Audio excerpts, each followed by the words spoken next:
ನಮಸ್ಕಾರ, very good morning. June 28ನೇ ತಾರೀಕು ಮಂಗಳವಾರ, 30 ನಿಮಿಷಗಳ 30 ಸುದ್ದಿಯ ಕೌಂಟ್ ಡೌನ್ ನ್ಯೂಸ್ ಇದು. ನಿಮ್ಮ ಜೊತೆ ನಾನು ಹರೀಶ್ ನಾಗರಾಜು. ನಿನ್ನೆ ಏನೇನೆಲ್ಲ ಆಯಿತು, ಇವತ್ತು ಏನೆಲ್ಲ ನಡೆಯುತ್ತೆ, ಎಲ್ಲ ಸುದ್ದಿಗಳನ್ನು ನಿಮ್ಮ ಮುಂದೆ ಇಡುವಂಥ ಪ್ರಯತ್ನ ಶುರು ಮಾಡೋಣ. ಮೊದಲನೇ ನ್ಯೂಸ್ ಕಡೆ ಗಮನ ಹರಿಸೋಣ. ಮಹಾರಾಷ್ಟ್ರದ ರಾಜಕೀಯ ಮಹಾಯುದ್ಧಕ್ಕೆ ಸುಪ್ರೀಂ ಕೋರ್ಟ್ ಟ್ವಿಸ್ಟ್ ಕೊಡ್ತು. ಏಕನಾಥ್ ಬಣ ಸಲ್ಲಿಸಿದ್ದ 3 ಅರ್ಜಿಗಳ ವಿಚಾರಣೆ ನಡೆಸಿದ್ರು ಸುಪ್ರೀಂ ಕೋರ್ಟ್. ಶಿಂಧೆ ಬಣಕ್ಕೆ ಬಿಗ್ ರಿಲೀಫ್ ಕೊಡ್ತು. ಜುಲೈ 11ಕ್ಕೆ ಅರ್ಜಿ ವಿಚಾರಣೆ ಮುಂದೂಡಿದ್ದಾರೆ ಸುಪ್ರೀಂ ಕೋರ್ಟ್ನವರು. ಜುಲೈ 12 ತನಕ 16 ಮಂದಿ ಶಾಸಕರ ಅನರ್ಹ ವಿಚಾರದ ಬಗ್ಗೆ ಯಾವುದೇ ಕ್ರಮ ಕೈಗೊಳ್ಳಬೇಡಿ ಅಂತ ಸ್ಪೀಕರ್ಗೆ ಸೂಚನೆ ಕೊಟ್ಟಿದೆ. ಅಷ್ಟೇ ಅಲ್ಲ, ಶಿವಸೇನೆ ರೆಬಲ್ಸ್ ಕುಟುಂಬಕ್ಕೆ ರಕ್ಷಣೆ ನೀಡುವಂತೆಯೂ ಸುಪ್ರೀಂ ಕೋರ್ಟ್ ಆದೇಶದಲ್ಲಿ ತಿಳಿಸಿದೆ. ಸುಪ್ರೀಂ ಕೋರ್ಟ್ನಲ್ಲಿ ಏಕನಾಥ್ ಶಿಂಧೆ ಪರ ಕಿಶನ್ ಕೌಲ್ ವಾದ ಮಂಡಿಸಿದ್ರು. ಡೆಪ್ಯೂಟಿ ಸ್ಪೀಕರ್, ನೋಟಿಸ್ ಸಂವಿಧಾನಬದ್ಧವಾಗಿಲ್ಲ. ಶಿವಸೇನೆಯ 39 ಶಾಸಕರು ನಮ್ಮ ಜೊತೆ ಇದ್ದಾರೆ. ಕೊಲೆ ಬೆದರಿಕೆ ಹಾಕಲಾಗ್ತಾ ಇದೆ. ನಮ್ಮ ಮನೆಗಳ ಮೇಲೆ ದಾಳಿ ಆಗ್ತಾ ಇದೆ. ನೋಟಿಸ್ ಪ್ರತಿಕ್ರಿಯೆ ನೀಡೋದಕ್ಕೆ ಡೆಪ್ಯೂಟಿ ಸ್ಪೀಕರ್ ಕೇವಲ 2 ದಿನ ಕಾಲಾವಕಾಶ ನೀಡಿದ್ದಾರೆ. ನಿಯಮದ ಪ್ರಕಾರ 14 ದಿನಗಳ ಸಮಯ ನೀಡಬೇಕು. ಡೆಪ್ಯೂಟಿ ಸ್ಪೀಕರ್ ನೋಟಿಸ್ ಜಾರಿ ಮಾಡಿರುವುದೇ ತಪ್ಪು ಅಂತ ವಾದ ಮಂಡಿಸಿದ್ರು. ಇನ್ನು ಏಕನಾಥ್ ಶಿಂಧೆ ಬಣದ ವಿರುದ್ಧ ಕಿಡಿಕಾರಿರೋ ಆದಿತ್ಯ ಠಾಕ್ರೆ, ಶಿವಸೇನೆ ಶಾಸಕರನ್ನ ಕಿಡ್ನಾಪ್ ಮಾಡಲಾಗಿದೆ, ವಾಪಸ್ ಬರುವವರು ಈಗಲೇ ಬನ್ನಿ, ವಾಪಸ್ ಬರುವವರಿಗೆ ಶಿವಸೇನೆ ಬಾಗಿಲು ಯಾವಾಗಲೂ ತೆರೆದಿದೆ, ನಮ್ಮ ಕಾರ್ಯಕರ್ತರು ಸದಾ ನಿಮ್ಮೊಂದಿಗಿರ್ತಾರೆ ಅಂತ ರೆಬಲ್ಸ್ ಶಾಸಕರಿಗೆ ಮನವಿ ಮಾಡಿದ್ದಾರೆ. ಇತ್ತ ಮಹಾರಾಷ್ಟ್ರದ ಬಿಜೆಪಿ ನಾಯಕರು ದಿಢೀರ್ ಕೋರ್ ಕಮಿಟಿ ಸಭೆ ನಡೆಸಿದ್ರು. ಅದು ಕುತೂಹಲ ಮೂಡಿಸ್ತಾರೆ. ये राजनीति नहीं, ये तो भी सर्कस बन गई है. फ्लोर टेस्ट से मुझे सबसे बड़ी टेस्ट यही है, अगर जो भी बागी है, जो भाग के गए हैं, जो खुद को रिबेलियन कह रहे हैं, रिबेलियन करना होता तो यहाँ हिम्मत से करते, राजीनामा देते, रिजाइन करते और सामने चुनाव के लिए खड़े रहते. मेरी बात पूरी होगी. दूसरी फ्लोर टेस्ट यही होगी कि मेरे सामने बैठे आंखों में आंखें डाल के बोले कि हमने क्या किया. ಸುಪ್ರೀಂ ಕೋರ್ಟ್ ತೀರ್ಪಿನ ಬಳಿಕ ಮೊದಲ ಬಾರಿಗೆ ಟ್ವೀಟ್ ಮಾಡಿದ್ರು ಏಕನಾಥ್ ಶಿಂಧೆ. ಮಹಾಯುದ್ಧದಲ್ಲಿ ಗೆಲುವು ನಮ್ಮದಾಗಿದೆ, ಬಾಳಾ ಸಾಹೇಬ್ ಬೆಂಬಲಿಗರಾದ ನಮಗೆ ನ್ಯಾಯ ಸಿಕ್ಕಿದೆ ಅಂದರು. ಈ ನಡುವೆ ಮುಂದಿನ 2 ದಿನಗಳಲ್ಲಿ ಇಬ್ಬರು ಶಾಸಕರು ಮುಂಬೈಗೆ ಬರ್ತಾರೆ. ರಾಜ್ಯಪಾಲರ ಭೇಟಿ ಮಾಡಿ ಫ್ಲೋರ್ ಟೆಸ್ಟ್ಗೆ ಒತ್ತಾಯ ಮಾಡ್ತಾರೆ ಅಂತ ಹೇಳಲಾಗ್ತಿದೆ. ಈ ವಾರಾಂತ್ಯಕ್ಕೆ ಫ್ಲೋರ್ ಟೆಸ್ಟ್ ಮಾಡುವಂತೆ ರಾಜ್ಯಪಾಲರು ಸೂಚಿಸುವ ಸಾಧ್ಯತೆ ಇದೆ ಎನ್ನಲಾಗ್ತಾ ಇದೆ. ಪಕ್ಷೇತರ ಶಾಸಕ ಗೋಂಡಿಯಾ ಕಚೇರಿಯನ್ನ ಶಿವಸೈನಿಕರು ಧ್ವಂಸ ಮಾಡಿದ್ದಾರೆ. ಶಿವಸೇನೆ ಸಂಸದ ಸಂಜಯ್ ರಾವತ್ಗೆ ಇಡಿ ನೋಟಿಸ್ ಕೊಟ್ಟಿದ್ದಾರೆ. ಬೆದರಿಕೆ ತಂತ್ರ ಅಂತ ರಾವತ್ ಕಿಡಿಕಾರಿದ್ದಾರೆ. ಶಿಕ್ಷಣ ಸಚಿವ ನಾಗೇಶ್ ವಿರುದ್ಧ ಗಂಭೀರ ಆರೋಪವೊಂದು ಕೇಳಿಬಂದಿದೆ. ವೈಯಕ್ತಿಕ ಸಾಮಾಜಿಕ ಜಾಲತಾಣ ನಿರ್ವಹಣೆಗೆ ನಿಯಮ ಉಲ್ಲಂಘಿಸಿ ಟೆಂಡರ್ ಇಲ್ಲದೆ ಇಲಾಖೆ ಹಣ ಬಳಕೆಯ ಆರೋಪ ಕೇಳಿಬಂದಿದೆ. ಮಾಸಿಕ 1 ಲಕ್ಷ ರೂಪಾಯಿ ಇದ್ದರೆ ಟೆಂಡರ್ ಪ್ರಕ್ರಿಯೆ ಆಗಲೇಬೇಕು. ಆದರೆ 94,400 ರೂಪಾಯಿ ನಿಗದಿ ಮಾಡಿ ಟೆಂಡರ್ಗೆ ತಪ್ಪಿಸಿ ಖಾಸಗಿ ಕಂಪನಿಗೆ ಗುತ್ತಿಗೆ ಕೊಡಲಾಗಿದೆ ಅಂತ ಆರೋಪಿಸಿದ್ದಾರೆ. ನೋಡ್ತೀನಿ, ಟ್ವೀಟ್ ನೋಡ್ಬಿಟ್ಟು ಅದಕ್ಕೆ ಆಮೇಲೆ ರಿಪ್ಲೈ ಮಾಡಿ. ನಾನು ನೋಡ್ತೀನಿ ಅಂತ ಹೇಳಿದೆ. ಡಿಪಾರ್ಟ್ಮೆಂಟಲ್ಲಿ ಯಾವ ಥರ ಮಾಡ್ತಾರೆ ಏನು ನೋಡ್ಬಿಟ್ಟು ಆಮೇಲೆ ಶಿಕ್ಷಣ ಸಚಿವರ ಟೆಂಡರ್ ವಿಚಾರಕ್ಕೆ ಪರಿಷತ್ ವಿಪಕ್ಷ ನಾಯಕ ಬಿಕೆ ಹರಿಪ್ರಸಾದ್ ಕಿಡಿಕಾರದರು. ಸಚಿವರು ವೈಯಕ್ತಿಕ ಸಾಮಾಜಿಕ ಜಾಲತಾಣಕ್ಕೆ ಇಲಾಖೆ ಹಣ ಬಳಸ್ತಿದ್ದಾರೆ. ಸರ್ಕಾರಕ್ಕೆ 40% ಕಮಿಷನ್ ಸಾಕಾಗ್ತಾ ಇಲ್ವಾ? ವಾಟ್ಸಪ್ ಯೂನಿವರ್ಸಿಟಿಯ ಫಾರ್ವರ್ಡ್ ಮೆಸೇಜ್ ಕಳಿಸ್ತಾರೆ. ಇದಕ್ಕೆ ಇಲಾಖೆಯ ಲಕ್ಷಾಂತರ ರೂಪಾಯಿ ಹಣ ವ್ಯಯ ಮಾಡಬೇಕಾ ಅಂತ ಟ್ವೀಟ್ನಲ್ಲಿ ಅಸಮಾಧಾನ ವ್ಯಕ್ತಪಡಿಸಿದ್ರು ಬಿಕೆ ಹರಿಪ್ರಸಾದ್. ಪ್ರತಿಭಟನೆ ಅಂತಕ್ಕಂಥದ್ದು 2 ವಿಧದಲ್ಲಿದೆ. ಒಂದು, ವಿನಾಕಾರಣ ನಮ್ಮ ಅಖಿಲ ಭಾರತ ಕಾಂಗ್ರೆಸ್ ಸಮಿತಿಯ ಪೂರ್ವ ಅಧ್ಯಕ್ಷರಾದ ರಾಹುಲ್ ಗಾಂಧಿ ಅವರಿಗೆ ದಿನನಿತ್ಯ ಕರೆದು ಕಿರುಕುಳ ಕೊಡ್ತಕ್ಕಂಥದ್ದು. ಬಿಕೆ ಹರಿಪ್ರಸಾದ್ ಆರೋಪದ ಬಗ್ಗೆ ಸಚಿವ ಬಿಸಿ ನಾಗೇಶ್ ಪ್ರಶ್ನೆ ಕೊಟ್ಟರು. ಅವರು ಯಾವತ್ತೂ ಪೂರ್ಣ ಮಾಹಿತಿ ಇಲ್ಲದೆ ಮಾತಾಡ್ತಾರೆ. ಅವರಿಗೆ ಎಕ್ಸ್ಕ್ಲೂಸಿವ್ ಆಗಿ ಟ್ವೀಟ್ ಮಾಡಬೇಕು, ಹುಚ್ಚಿರಬೇಕು, ಆದ್ದರಿಂದ ಹೀಗೆ ಟ್ವೀಟ್ ಮಾಡಿದ್ದಾರೆ ಅಂತ ತಿರುಗೇಟು ಕೊಟ್ಟರು. ಅದು ಇಲಾಖೆಯ ಸಾಮಾಜಿಕ ಜಾಲತಾಣ, ಅದರ ನಿರ್ವಹಣೆಗೆ ಸಂಬಂಧಪಟ್ಟ ಹಾಗೆ ಇನ್ನು ಯಾವ MOU ಕೂಡ ಆಗಿಲ್ಲ ಅಂದರು. ಹರಿಪ್ರಸಾದ್ ಅವ್ರದ್ದು ಅವಾಂತರ ನಿಮ್ಗೆ ಗೊತ್ತಿದೆ. ಯಾವುದೇ ಇನ್ಫಾರ್ಮೇಷನ್ನು ಪೂರ್ಣವಾಗಿ ತಗೊಳ್ಳದೆ ಮಾತಾಡುವಂಥ ಅಭ್ಯಾಸ ಅವ್ರಿಗಿದೆ. ಎಕ್ಸ್ಕ್ಲೂಸಿವ್ ಅನ್ನುವಂಥ ಹುಚ್ಚು ಅವ್ರಿಗೂ ಇರಬೇಕು ಅನಿಸುತ್ತೆ. ಅದರಿಂದ ಆ ಥರದ್ದು ಯಾವುದೂ ಮಾಡಿಲ್ಲ. ಅದು ಡಿಪಾರ್ಟ್ಮೆಂಟು ತನ್ನ ಸೋಷಿಯಲ್ ಮೀಡಿಯಾನ ಮೇಂಟೈನ್ ಮಾಡುವಂಥದ್ದು. ಮತ್ತು ಪಠ್ಯ ಪರಿಷ್ಕರಣೆಗೆ ಭಾರೀ ವಿರೋಧ ಕೇಳಿಬಂದ ಹಿನ್ನೆಲೆಯಲ್ಲಿ ಕೆಲ ಮಾರ್ಪಾಡು ಮಾಡೋದಕ್ಕೆ ಸರ್ಕಾರ ಆದೇಶ ಹೊರಡಿಸಿದೆ. 1ರಿಂದ 10ನೇ ಕ್ಲಾಸ್ ಕನ್ನಡ ಪಠ್ಯ, 6ರಿಂದ 10ನೇ ಕ್ಲಾಸ್ ತರಗತಿಯ ಸಮಾಜ ವಿಜ್ಞಾನ ಪಠ್ಯ ಪರಿಷ್ಕರಣೆ ಮಾಡೋದಕ್ಕೆ ಆದೇಶಿಸಿದೆ. ಸಂವಿಧಾನ ಶಿಲ್ಪಿ ಎಂಬ ಪದವನ್ನು ಪಠ್ಯದಲ್ಲಿ ಮತ್ತೆ ಸೇರಿಸುವಂತೆ ಸೂಚಿಸಿದೆ. ಈ ಹಿಂದಿನ ಸಮಿತಿ ಮಾಡಿದ ತಪ್ಪುಗಳನ್ನು ಸರಿಪಡಿಸೋದಕ್ಕೆ ಮತ್ತೊಂದು ಸಮಿತಿ ರಚಿಸಿದ್ದು 15 ದಿನಗಳಲ್ಲಿ ವರದಿ ನೀಡಬೇಕು ಅಂತ ಸಮಿತಿ ಸೂಚನೆ ಕೊಟ್ಟಿದೆ. ಪಠ್ಯಪುಸ್ತಕದಲ್ಲಿ ಕನಕದಾಸರ ಜೀವನ ಚರಿತ್ರೆ ಕಡೆಗಣನೆ ವಿಚಾರಕ್ಕೆ ಸಂಬಂಧಪಟ್ಟ ಹಾಗೆ ಕಾಗಿನೆಲೆ ಗುರುಪೀಠದ ನಿರಂಜನಾನಂದಪುರಿ ಶ್ರೀಗಳು ಕೂಡ ಮುಖ್ಯಮಂತ್ರಿ ಬಸವರಾಮಯ್ಯ ಭೇಟಿ ಮಾಡಿದ್ರು, ಮನವಿ ಸಲ್ಲಿಸಿದ್ದಾರೆ. ಅದಕ್ಕೋಸ್ಕರ ನಮ್ಮ ಉನ್ನತ ಸಮಿತಿ ಅದನ್ನು ಇದನ್ನು ಮಾಡುತ್ತೆ. ಪಠ್ಯಪುಸ್ತಕ ಈಗಾಗಲೇ 80% ಎಲ್ಲ ಶಾಲೆಗಳು ರೀಚ್ ಆಗಿದೆ, ಎಲ್ಲ ಮಕ್ಕಳಿಗೆ ರೀಚ್ ಆಗಿದೆ. ಮತ್ತು ಶುರುವಾಗಿದೆ. ನಾವು ಕಲಿಕಾ ಚೇತರಿಕೆ ಮುಗಿದ ತಕ್ಷಣ ನಮ್ಮ ಪಠ್ಯಪುಸ್ತಕದ ರೆಗ್ಯುಲರ್ ಆಗಿ ಮಾಡುವಂಥ ಪಾಠಗಳನ್ನ ಶುರು ಮಾಡ್ತೇವೆ. ಇದು ಸರ್ಕಾರ ಇವತ್ತವರೆಗೂ. ಮುಖ್ಯಮಂತ್ರಿ ಬಸವರಾಜ ಬೊಮ್ಮಾಯಿ ನಿನ್ನೆ ಸಂಜೆ ಚಂಡೀಗಢಕ್ಕೆ ತೆರಳಿದರು. ಇವತ್ತಿನಿಂದ 2 ದಿನ ನಡೆಯುತ್ತಿರುವ 47ನೇ GST ಕೌನ್ಸಿಲ್ ಸಭೆಯಲ್ಲಿ ಭಾಗವಹಿಸಲಿದ್ದಾರೆ. ಸಭೆಯಲ್ಲಿ GST ಕುರಿತು ಸಮಗ್ರ ಚರ್ಚೆ ನಡೆಯುತ್ತೆ. ಚಂಡೀಗಢಕ್ಕೆ ತೆರಳುವ ಮುನ್ನ ಸುದ್ದಿಗಾರರೊಂದಿಗೆ ಮಾತನಾಡಿದರು ಮುಖ್ಯಮಂತ್ರಿ ಬಸವರಾಜ ಬೊಮ್ಮಾಯಿ ಅವರು. GST ಕೌನ್ಸಿಲ್ ರಾಜ್ಯಗಳಿಗೆ ನೀಡುವ GST ಪರಿಹಾರವನ್ನು ವಿಸ್ತರಿಸಲಿದೆ ಎಂಬ ವಿಶ್ವಾಸ ಇದೆ ಅಂತ ತಿಳಿಸಿದರು. ಕೋವಿಡ್-19 ಸಾಂಕ್ರಾಮಿಕದ ನಂತರ ರಾಜ್ಯದ ತೆರಿಗೆ ಆದಾಯ ಚೇತರಿಸಿಕೊಂಡಿಲ್ಲ ಮತ್ತು ಬೆಳವಣಿಗೆಯೂ ಕುಂಠಿತವಾಗಿದೆ. ಈ ಆಧಾರದ ಮೇಲೆ GST ಪರಿಹಾರ ವಿಸ್ತರಣೆಯನ್ನು ಕೋರಿದ ರಾಜ್ಯಗಳಲ್ಲಿ ಕರ್ನಾಟಕ ಮುಂಚೂಣಿಯಲ್ಲಿದೆ ಅಂತ CM ಬೊಮ್ಮಾಯಿ ಹೇಳಿಕೆ ಕೊಟ್ಟಿದ್ದಾರೆ. 2 ದಿನಗಳ ಸಭೆಯ ನಂತರ ಜೂನ್ 30ರಂದು CM ಬೊಮ್ಮಾಯಿ ರಾಜ್ಯಕ್ಕೆ ಮರಳಲಿದ್ದಾರೆ. ಪ್ರಧಾನಿ ನರೇಂದ್ರ ಮೋದಿ G7 ರಾಷ್ಟ್ರಗಳ ಶೃಂಗಸಭೆಯಲ್ಲಿ ಭಾಗಿಯಾಗಿದ್ದಾರೆ. ಜರ್ಮನಿಯಲ್ಲಿ ನಡೀತಿರುವಂತಹ G7 ರಾಷ್ಟ್ರಗಳ ಸಭೆಯಲ್ಲಿ ಭಾಗಿಯಾಗಿರುವ ಅಮೆರಿಕ ಅಧ್ಯಕ್ಷ ಜೋ ಬೈಡನ್ ಭಾರತದ ಪ್ರಧಾನಿ ನರೇಂದ್ರ ಮೋದಿ ಅವರು ನಿಂತಿದ್ದಲ್ಲಿಗೆ ಹೋಗಿ ಮಾತನಾಡಿಸಿ ಕುಶಲೋಪರಿ ವಿಚಾರಿಸಿದ್ದಾರೆ. ವಿಶ್ವದ ಬೇರೆ ಬೇರೆ ನಾಯಕರ ಜೊತೆಗೆ ಚರ್ಚೆಯಲ್ಲಿ ತೊಡಗಿದ್ದ ಪ್ರಧಾನಿ ಮೋದಿ ಬೈಡನ್ ಅವರನ್ನ ಆತ್ಮೀಯವಾಗಿ ಹಸ್ತಲಾಘವ ಮಾಡಿ ಮಾತಾಡಿಸಿದರು. ಇನ್ನು ಫ್ರೆಂಚ್ ಪ್ರೆಸಿಡೆಂಟ್ ಎಮ್ಯಾನ್ಯುಯಲ್ ಮ್ಯಾಕ್ರಾನ್ ಜೊತೆಯೂ ಕೂಡ ಪ್ರಧಾನಿ ನರೇಂದ್ರ ಮೋದಿ ಆತ್ಮೀಯವಾಗಿ ಹೆಗಲ ಮೇಲೆ ಕೈ ಹಾಕೊಂಡು ಚರ್ಚೆ ನಡೆಸಿದ್ದಾರೆ. ಮುಂದಿನ G20 ಶೃಂಗಸಭೆ ಈ ಬಾರಿ ಭಾರತದಲ್ಲೇ ನಡೆಯಲಿದೆ ಅಂತ CM ಬಸವರಾಜ ಬೊಮ್ಮಾಯಿ ತಿಳಿಸಿದ್ದಾರೆ. ಪ್ರಮುಖ 20 ರಾಷ್ಟ್ರಗಳು ಆರ್ಥಿಕತೆಯನ್ನು ನಿರ್ಧರಿಸಲಿವೆ. ಈವರೆಗೂ ಭಾರತಕ್ಕೆ ಶೃಂಗಸಭೆ ನಡೆಸೋದಕ್ಕೆ ಅವಕಾಶ ನೀಡಿರಲಿಲ್ಲ. ಇದೀಗ ಭಾರತದಲ್ಲೇ ಮುಂದಿನ ಶೃಂಗಸಭೆ ನಡೆಯುತ್ತೆ ಎಂದಿದ್ದಾರೆ. ಇನ್ನೊಂದು ವಿಶೇಷ ಅಂದರೆ ಶೃಂಗಸಭೆಯ 9 ಸಭೆಗಳು ಬೆಂಗಳೂರಿನಲ್ಲಿ ನಡೀತಾ ಇದೆಯಂತೆ. 20 ವಿಶ್ವದ ಪ್ರಮುಖ ರಾಷ್ಟ್ರಗಳು, 2-3 ಅಂಶ ಜನಸಂಖ್ಯೆ ಇರುವಂಥದ್ದು ಈ 20 ರಾಷ್ಟ್ರಗಳಲ್ಲಿ. 80% ಜಗತ್ತಿನ GDP ನಿರ್ಣಯ ಆಗುವುದು ಈ 20 ರಾಷ್ಟ್ರಗಳಲ್ಲಿ. ಅಂಥ ರಾಷ್ಟ್ರಗಳ ಸಮ್ಮೇಳನ ಇವತ್ತು ನಮ್ಮ ಭಾರತ ಇದುವರೆಗೂ ಕೊಟ್ಟಿರಲಿಲ್ಲ, ಇದುವರೆಗೂ ಆಗಿರಲಿಲ್ಲ. ಬೆಂಗಳೂರಿನಲ್ಲಿ 9 ಸಭೆಗಳಲ್ಲಿ ಬೆಂಗಳೂರಿನಲ್ಲಿ ನಡೀತಾ ಇದೆ. ಆ ಸಭೆಯನ್ನು ಮಾಡಿ ಯಾಕೆ ಇದಾಗ್ತಾ ಇದೆ? ಭಾರತ ಪ್ರಬಲ ಎಮರ್ಜಿಂಗ್ ಎಕಾನಮಿ. ಬೆಂಗಳೂರಿನಲ್ಲಿ ಪ್ರಧಾನಿ ಸಂಚರಿಸಿದ ರಸ್ತೆಯಲ್ಲಿ ಕಳಪೆ ಕಾಮಗಾರಿ ವಿಚಾರಕ್ಕೆ ಸಂಬಂಧಪಟ್ಟ ಹಾಗೆ ಕೇಂದ್ರ ಸರ್ಕಾರಕ್ಕೆ BBMP ವರದಿ ಕೊಟ್ಟಿದೆ. ವರದಿಯಲ್ಲಿ PM ಸಂಚರಿಸಿದ ಮಾರ್ಗದ ಸಮೀಪದ ರಸ್ತೆಗಳಲ್ಲಿ ಗುಂಡಿಯಾಗಿದೆ, ಆದರೆ ಪ್ರಧಾನಿ ಸಂಚರಿಸಿದ ಮಾರ್ಗದಲ್ಲಿ ಗುಂಡಿ ಬಿದ್ದಿಲ್ಲ ಅಂತ ವರದಿಯಲ್ಲಿ ಉಲ್ಲೇಖಿಸಿದೆ. ಜ್ಞಾನಭಾರತಿ, ಮರಿಯಪ್ಪನಪಾಳ್ಯ ಮಾರ್ಗದಲ್ಲಿ ಗುಂಡಿ ಬಿದ್ದಿದ್ದು. ಈ ಸಂಬಂಧ ಕಳಪೆ ಕಾಮಗಾರಿ ಬಗ್ಗೆ 3ರಿಗೆ ನೋಟಿಸ್ ನೀಡಲಾಗಿತ್ತು. ಹೀಗಿದ್ರೂ ನಮ್ಮ ಕಡೆಯಿಂದ ತಪ್ಪಾಗಿಲ್ಲ ಅಂತ BBMP ಸಮಜಾಯಿಷಿ ನೀಡಿದೆ. ವರದಿ ಸಲ್ಲಿಕೆಗೂ ಮುನ್ನ BBMP ಎಲ್ಲ ಇಲಾಖೆಗಳ ಜೊತೆ ಸಮನ್ವಯ ಸಭೆ ನಡೆಸಿತು. ಸಭೆಯಲ್ಲಿ BWSSB, BDA, ಬೆಂಗಳೂರು ನಗರಾಭಿವೃದ್ಧಿ ಇಲಾಖೆ ಜೊತೆ ಸಭೆ ನಡೆಸಿ ಇಲಾಖೆಗಳ ನಡುವಿನ ಸಹಕಾರ ಜವಾಬ್ದಾರಿ ಬಗ್ಗೆ ಚರ್ಚೆ ನಡೆಸಲಾಯಿತು. ಅಷ್ಟೇ ಅಲ್ಲ, ಈ ವೇಳೆ ಅಧಿಕಾರಿಗಳಿಗೆ ನಗರಾಭಿವೃದ್ಧಿ ಇಲಾಖೆ ಕಾರ್ಯದರ್ಶಿ ತರಾಟೆ ತೆಗೆದುಕೊಂಡಿದೆ. ಪ್ರಧಾನಿ ಅವರ ವಿಸಿಟ್ನಲ್ಲಿ ತಾವು ಯಾವ ಪಾಯಿಂಟ್ ಹೇಳ್ತಾ ಇದ್ದೀರಿ ಆ ಪಾಯಿಂಟ್ ಟ್ವೀಟ್ ಆಗಿ ರೀಟ್ವೀಟ್ ಆಗಿ ಅನಂತ ಅವರು ಮಾಡಿದ್ದ ಪಾಯಿಂಟು ಅದು CM ಅವರ ರೂಟ್ಗೆ ಇರಲಿಲ್ಲ, PM ಅವರ ರೂಟ್ನಲ್ಲಿ ಇಲ್ಲ. ಮತ್ತು ನಾವು ಹೊಸದಾಗಿ ಅದರಲ್ಲಿ ಏನು ರೋಡ್ ಹಾಕಿರಲಿಲ್ಲ. ರೋಡ್ ಹಾಕಿದ್ದು ನವೆಂಬರ್ 2021ನಲ್ಲಿ. ಆ ಥರ ಸಿಂಕ್ ಆಗೋದು ಮೇಲ್ಗಡೆಯಿಂದ ನಮ್ಮದು ಸಾಯಿಲ್ ಏನಿರುತ್ತೆ ಅದು ಹೋದರೆ ಮಾತ್ರನೇ ಆ ಥರ ಸಿಂಕ್ ಆಗೋದು. ಅದಕ್ಕೆ ಈ ಸಲ ಜಾಸ್ತಿ ಅಗೆದು ನೋಡುವಾಗ ವಾಟರ್ ಲೈನ್ ಇದೆ, ಆ ವಾಟರ್ ಲೈನು ಡಿಫಂಕ್ಟ್ ಆಗಿದೆ ಭಾಳ ವರ್ಷದಿಂದ. ಪಕ್ಕದಲ್ಲಿ ಸಿಂಕ್ ಆಗಿದೆ. PM ಅವರು ಕಾರ್ ಹೋಗ್ತಾ ಇತ್ತು, ಅದನ್ನೇ ಮುಂದೆ ಕುಸಿದ್ಬಿಟ್ಟಿದೆ ಒಂದು ದಿವಸದಲ್ಲಿನೇ. ಆ ರಿಪೋರ್ಟ್ ಕಳಿಸಿದ್ದೀವಿ. ಈ ಮರಿಯಪ್ಪನ್ ಪಾಳ್ಯ ಕ್ವಾಲಿಟಿದು ರಿಪೋರ್ಟ್ ಇನ್ನು ನಮ್ಮ TVCC chief engineer core cutting ಮಾಡಿಕೊಂಡು ಡೆಪ್ತ್ ನೋಡಿಕೊಂಡು ಬಿಟುಮಿನ್ ನೋಡಿಕೊಂಡು ಒಂದು ರಿಪೋರ್ಟ್ ಕೊಡ್ತಾರೆ.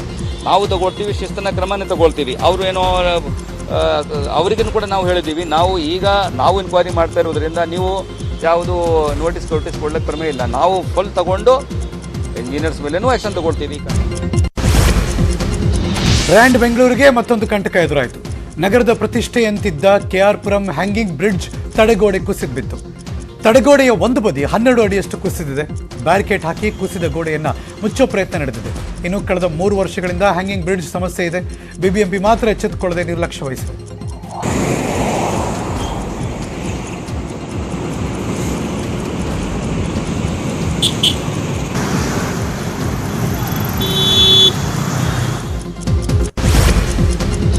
ವಾಲ್ಮೀಕಿ ಸಮುದಾಯದ ಹೋರಾಟಕ್ಕೆ ದಲಿತ ಸಮುದಾಯ ಬೆಂಬಲ ನೀಡಿದ್ದು ಎಸ್ಟಿ ಮೀಸಲಾತಿ ಹೋರಾಟ ಮತ್ತಷ್ಟು ತೀವ್ರಗೊಂಡಿದೆ. ವಾಲ್ಮೀಕಿ ಗುರುಪೀಠದ ಪ್ರಸನ್ನಾನಂದ ಸ್ವಾಮೀಜಿ ಹೋರಾಟಕ್ಕೆ ಬೆಂಬಲ ಕೊಟ್ಟಿದ್ದಾರೆ. ಬಸವಮೂರ್ತಿ ಮಾದಾರ ಚೆನ್ನಯ್ಯ ಸ್ವಾಮೀಜಿ, ಜ್ಞಾನಪ್ರಕಾಶ್ ಸ್ವಾಮೀಜಿ, ಇಮ್ಮಡಿ ಸಿದ್ದರಾಮೇಶ್ವರ ಮಹಾಸ್ವಾಮೀಜಿ ಸೇರಿದಂತೆ ಹಲವು ಮುಖಂಡರು ಬೆಂಬಲ ವ್ಯಕ್ತಪಡಿಸಿದ್ದಾರೆ. ನ್ಯಾಯಮೂರ್ತಿ ನಾಗಮೋಹನ್ ದಾಸ್ ಆಯೋಗದ ವರದಿ ಜಾರಿಗೆ ಒತ್ತಾಯಿಸಿ ಧರಣಿ ನಡೀತಾ ಇದೆ. ಇವತ್ತು ಮಹತ್ವದ ಸುದ್ದಿಗೋಷ್ಠಿ ನಡೆಯುತ್ತೆ. ಕೊಡಗಿನಲ್ಲಿ 2 ಬಾರಿ ಭೂಕಂಪನ ಆಗಿದ್ದ ವಿಚಾರದ ಬಗ್ಗೆ ಸಚಿವ ಬಿಸಿ ನಾಗೇಶ್ ಮಾತಾಡಿದರು. ಭೂಕಂಪನವಾಗಿದ್ದರೂ ಯಾವುದೇ ತೊಂದರೆ ಇಲ್ಲ ಎಂದಿದ್ದಾರೆ. ಕೊಡಗು ಜಿಲ್ಲಾ ಉಸ್ತುವಾರಿ ಸಚಿವರಾಗಿರೋ ಬಿಸಿ ನಾಗೇಶ್ ಅವರು ಭೂಕಂಪನದ ತೀವ್ರತೆ ತುಂಬಾ ಕಡಿಮೆ ಇತ್ತು. 2.3 ಮ್ಯಾಗ್ನಿಟ್ಯೂಡ್ ತೀವ್ರತೆಯಲ್ಲಿ ಅಷ್ಟೇ ಭೂಮಿ ಕಂಪಿಸಿದೆ. ಇದರಿಂದಾಗಿ ಭೂಮಿಗೆ ಯಾವುದೇ ತೊಂದರೆ ಆಗಿಲ್ಲ, ಭೂಮಿಯಲ್ಲಿ ಯಾವುದೇ ಬಿರುಕುಗಳು ಮೂಡಿಲ್ಲ ಎಂದಿದ್ದಾರೆ. 2018ರಲ್ಲೂ ಭೂಕಂಪನ ಆಗಿತ್ತು. ಆ ಬಳಿಕ ಮಳೆಗಾಲದಲ್ಲಿ ಸಂಕಷ್ಟಕ್ಕೆ ಕೊಡಗು ಸಿಕ್ಕಾಕೊಂಡಿತ್ತು. 2008ರಲ್ಲಿ ಸೋಫಾರ್ ಸಿಕ್ಕಾಪಟ್ಟೆ ಜಾಸ್ತಿ ಮಳೆ ಬಂದಿರೋದು 2008. ಆ ಎರಡೂ ಕಾರಣಕ್ಕೋಸ್ಕರ ಲ್ಯಾಂಡ್ ಸ್ಲೈಡ್ ಸಿಕ್ಕಾಪಟ್ಟೆ ಜಾಸ್ತಿ ಆಯಿತು.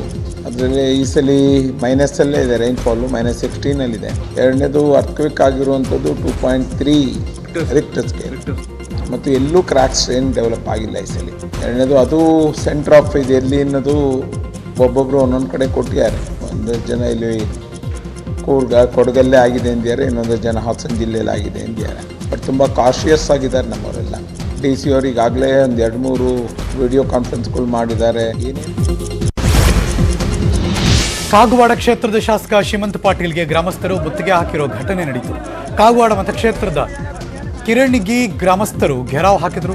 ಸರ್ಕಾರದಿಂದ ಯಾವ ಅಭಿವೃದ್ಧಿ ಕಾಮಗಾರಿ ಆಗಿಲ್ಲ ಅಂತ ಶಾಸಕರನ್ನ ತರಾಟೆ ತೆಗೆದುಕೊಂಡಿದ್ದಾರೆ ಗ್ರಾಮಸ್ಥರು. ಈ ವೇಳೆ 2 ವರ್ಷಗಳ ಕಾಲ ಸರ್ಕಾರದಿಂದ ಯಾವುದೇ ಅನುದಾನ ಬಂದಿಲ್ಲ ಅಂತ ಉತ್ತರ ನೀಡಿ ತೆರಳಿದ್ದಾರೆ ಶಾಸಕ ಶ್ರೀಮಂತ್ ಪಾಟೀಲ್.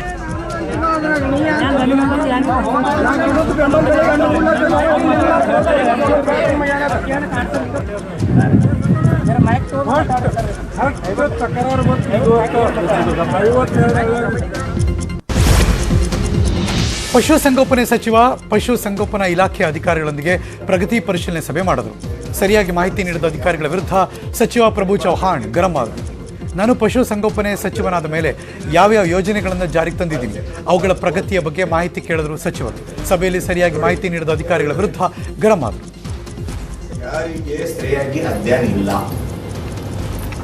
ಹಿಂಗಿದ್ರೆ ನಾವು ಮುಖ ಪ್ರಾಣಿ ಸೇವೆ ಯಾವ ತರ ಮಾಡಬೇಕು, ನಮ್ಮ ಡಿಪಾರ್ಟ್ಮೆಂಟ್ಗೆ ಪೂರ್ತಿ ಮಾಹಿತಿ ಗೊತ್ತಿಲ್ಲ. ಅವ್ನು ಕೇಳಿದ್ರಿಂದ ನಮ್ಮ ಬಂದ ಮೇಲೆ ನಾನು ಮಾಡಿದ್ದೀನಿ. 1st, 2nd, 3rd, 4th, 5th, 10th ಬೇರೆ ಬೇರೆ ಹೇಳ್ತಾರೆ. ಎಷ್ಟು ಫಲ ನಾನು ಮಾಡಿದ್ದೀನಿ. ಫಸ್ಟ್ ಎಡಿಗೆ ಗೊತ್ತಿಲ್ಲ ಅಂದ್ರೆ ಏನು ಕೆಲಸ ಮಾಡ್ತೀರಿ? ಯಾವ್ದು ನಮ್ಮ ರೈತರಿಗೆ ಯಾವ ಥರ ಮಾಡಬೇಕು? ಎಲ್ಲ ಕಡೆ ನಮ್ದು ನೋವಾಗ್ತಾ ಇದೆ. ನಮ್ಮ ಡಿಪಾರ್ಟ್ಮೆಂಟ್ಗೆ ಸರಿಯಾಗಿ ಓದಿಲ್ಲ, ಸ್ಟಡಿ ಮಾಡಲ್ಲ, ಸೈಡಿಗೆ ಹೋಗಲ್ಲ.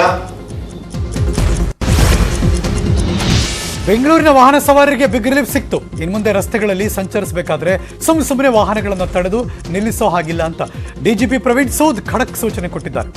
ರಸ್ತೆಯಲ್ಲಿ ಎಲ್ಲಂದರಲ್ಲಿ ವಾಹನ ತಡೆದು ಪರಿಶೀಲನೆ ಮಾಡಬೇಡಿ, ಡ್ರಂಕ್ ಅಂಡ್ ಡ್ರೈವ್ ವಾಹನಗಳಿಗೆ ಮಾತ್ರ ತಪಾಸಣೆ ಮಾಡಿ. ಅಷ್ಟೇ ಅಲ್ಲ, ರೂಲ್ಸ್ ಬ್ರೇಕ್ ಮಾಡಿದ್ರೆ ಮಾತ್ರ ತಪಾಸಣೆ ಮಾಡಬೇಕು ಅಂತ ಟ್ವೀಟ್ ಮೂಲಕ ಡಿಜಿಪಿ ಪ್ರವೀಣ್ ಸೂದ್ ಮಾಹಿತಿ ಕೊಟ್ಟಿದ್ದಾರೆ. ವಾಹನಗಳನ್ನು ತಡೆದು ಪರಿಶೀಲನೆ ಬಗ್ಗೆ ಸಾರ್ವಜನಿಕರು ದೂರು ಬಂದ ಕಾರಣ ಈ ನಿರ್ಧಾರ ಮಾಡಿದ್ದಾರೆ. ಹಿರಿಯ ಅಧಿಕಾರಿಗಳಿಗೆ ಈ ಬಗ್ಗೆ ಸೂಚನೆ ಕೊಟ್ಟಿದ್ದಾರೆ. ಆಷಾಢ ಶುಕ್ರವಾರ ವಿಶೇಷ ಪೂಜೆ ಹಿನ್ನೆಲೆಯಲ್ಲಿ ಮೈಸೂರಲ್ಲಿ ಜಿಲ್ಲಾ ಉಸ್ತುವಾರಿ ಸಚಿವರು ಸಭೆ ನಡೆಸಿದರು. ಮೈಸೂರು ಜಿಲ್ಲಾಡಳಿತದಿಂದ ಸಕಲ ಸಿದ್ಧತೆ ನಡೆದಿದ್ದು 2 ವರ್ಷಗಳ ನಂತರ ಆಷಾಢ ಪೂಜೆಗೆ ಸಾರ್ವಜನಿಕರಿಗೆ ಅವಕಾಶವನ್ನು ಕಲ್ಪಿಸಲಾಗುತ್ತದೆ. ಕೋವಿಡ್ ಆತಂಕದ ನಡುವೆಯೂ ವಿಶೇಷ ಪೂಜೆಗೆ ಅವಕಾಶ ನೀಡಲಾಗಿದೆ. ಮುಂಜಾಗ್ರತಾ ಕ್ರಮಗಳನ್ನು ಕೈಗೊಂಡು ಪೂಜಾ ಕೈಂಕರ್ಯಕ್ಕೆ ಸಾರ್ವಜನಿಕರಿಗೆ ಅನುವು ಮಾಡಿಕೊಡಲಾಗ್ತದೆ. ಮುಂಜಾನೆ 4 ಗಂಟೆಯಿಂದಲೇ ದೇವಿ ದರ್ಶನಕ್ಕೆ ಅವಕಾಶ ಕೊಡಲಾಗಿದೆ. ಕಡ್ಡಾಯ 2 ಡೋಸ್ ಲಸಿಕೆ ಪ್ರಮಾಣ ಪತ್ರ ಅಥವಾ 72 ಗಂಟೆಗಳ ಒಳಗಿನ ನೆಗೆಟಿವ್ ರಿಪೋರ್ಟ್ ಕಡ್ಡಾಯ ಮಾಡಿದ್ದಾರೆ. ಈ ಬಾರಿಯೂ ಖಾಸಗಿ ವಾಹನಗಳಿಗೆ ನಿರ್ಬಂಧ ಮಾಡಲಾಗಿದೆ. ಉಚಿತ ಬಸ್ ಸೇವೆ ನೀಡೋದಕ್ಕೆ ತೀರ್ಮಾನ ಕೈಗೊಳ್ಳಲಾಗಿದೆ. ರಾಜ್ಯ ಬಿಜೆಪಿ ಸರ್ಕಾರದ ವಿರುದ್ಧ ಅನ್ವರ್ ಮಾಣಿಪ್ಪಾಡಿ ತಿರುಗಿ ಬಿದ್ದಿದ್ದಾರೆ. ರಾಜ್ಯ ಬಿಜೆಪಿ ಸಹ ವಕ್ತಾರ ಆಗಿರುವ ಅನ್ವರ್ ಮಾಣಿಪ್ಪಾಡಿ ಸರ್ಕಾರದ ವಿರುದ್ಧ ಬೇಸತ್ತು ಗನ್ ಮ್ಯಾನ್ ಮತ್ತು ಸವಲತ್ತುಗಳನ್ನು ತಿರಸ್ಕರಿಸಿದ್ದಾರೆ. ಅಷ್ಟೇ ಅಲ್ಲ, ಸರ್ಕಾರಕ್ಕೆ ಗನ್ ಮ್ಯಾನ್ ಮತ್ತು ಸವಲತ್ತು ಹಿಂದಿರುಗಿಸಿದ್ದಾರೆ. ವಕ್ಫ್ ಹಗರಣದ ಕುರಿತು ರಾಜ್ಯ ಸರ್ಕಾರದ ಮೃದು ಧೋರಣೆ ತಳೆದಿರುವ ಹಿನ್ನೆಲೆಯಲ್ಲಿ ಬಿಜೆಪಿ ಸರ್ಕಾರದ ಅವಧಿಯಲ್ಲಿ ಮುಸ್ಲಿಮರಿಗೆ ಅಭದ್ರತೆ ಇದೆ ಅಂತ ರಾಜ್ಯ ಸರ್ಕಾರದ ವಿರುದ್ಧ ಬಹಿರಂಗವಾಗಿ ಆಕ್ರೋಶ ವ್ಯಕ್ತಪಡಿಸಿದ್ದಾರೆ. I'm paying so much to see.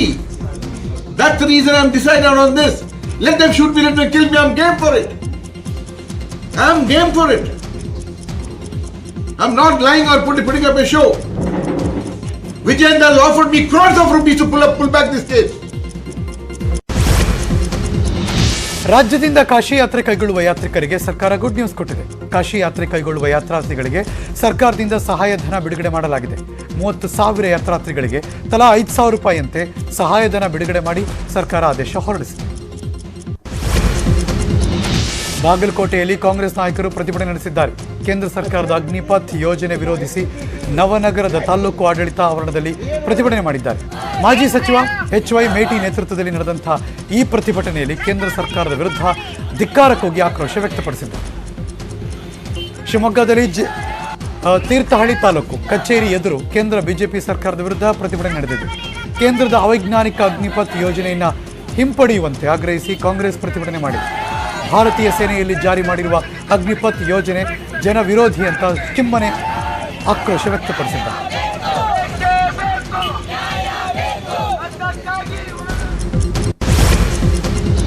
ರಾಜ್ಯದಲ್ಲಿ ನಿನ್ನೆ 617 ಜನರಲ್ಲಿ ಹೊಸದಾಗಿ ಕೊರೋನಾ ಸೋಂಕು ಪತ್ತೆಯಾಗಿದೆ. 767 ರೋಗಿಗಳು ಆಸ್ಪತ್ರೆಯಿಂದ ಡಿಸ್ಚಾರ್ಜ್ ಆಗಿದ್ದಾರೆ. ಕೊರೋನಾ ಪಾಸಿಟಿವಿಟಿ ರೇಟ್ 3.12% ಬೆಂಗಳೂರಲ್ಲಿ 592 ಕೇಸ್ ಪತ್ತೆಯಾಯಿತು. 715 ರೋಗಿಗಳು ಆಸ್ಪತ್ರೆಯಿಂದ ಡಿಸ್ಚಾರ್ಜ್ ಆದರು. ಉತ್ತರ ಕನ್ನಡ ಜಿಲ್ಲೆಯ ಭಟ್ಕಳ ಪುರಸಭೆ ಕಟ್ಟಡದಲ್ಲಿ ಉರ್ದು ನಾಮಫಲಕ ಹಾಕಿರೋದಕ್ಕೆ ಕನ್ನಡ ಪರ ಸಂಘಟನೆಗಳು ವಿರೋಧ ವ್ಯಕ್ತಪಡಿಸಿವೆ. ಕೂಡಲೇ ಉರ್ದು ಭಾಷೆಯಲ್ಲಿ ಬರೆದಿದ್ದನ್ನು ತೆರವುಗೊಳಿಸಲು ಕನ್ನಡ ಪರ ಸಂಘಟನೆಗಳು ಆಗ್ರಹ ಮಾಡಿವೆ. ಮುಂದಿನ ದಿನದಲ್ಲಿ ಹೋರಾಟದ ಎಚ್ಚರಿಕೆ ಕೊಟ್ಟಿದ್ದಾರೆ.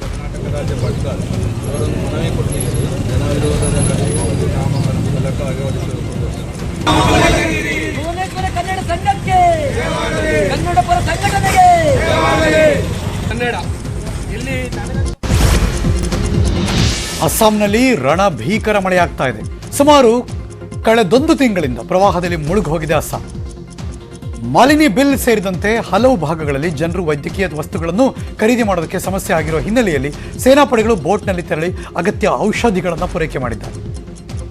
ಅಸ್ಸಾಂ ಮುಖ್ಯಮಂತ್ರಿ ಹಿಮಂತ್ ಬಿಸ್ವಾ ಶರ್ಮಾ ಹರಿಯೋ ನೀರಿನಲ್ಲೇ ಸಂಚಾರ ಮಾಡಿ ಜನರ ಕಷ್ಟ ಆಲಿಸುವ ಕೆಲಸ ಮಾಡಿದರು.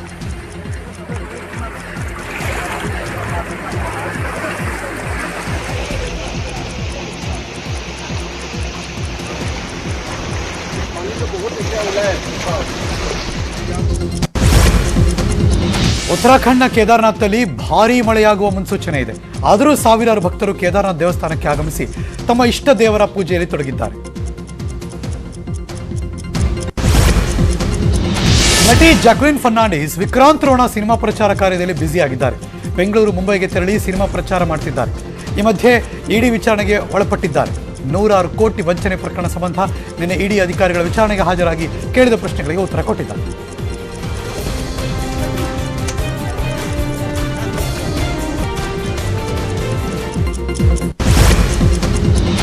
ಬಿಜೆಪಿ ವಕ್ತಾರ TS ಚಂದ್ರಶೇಖರ್ ನಿಧನರಾಗಿದ್ದಾರೆ.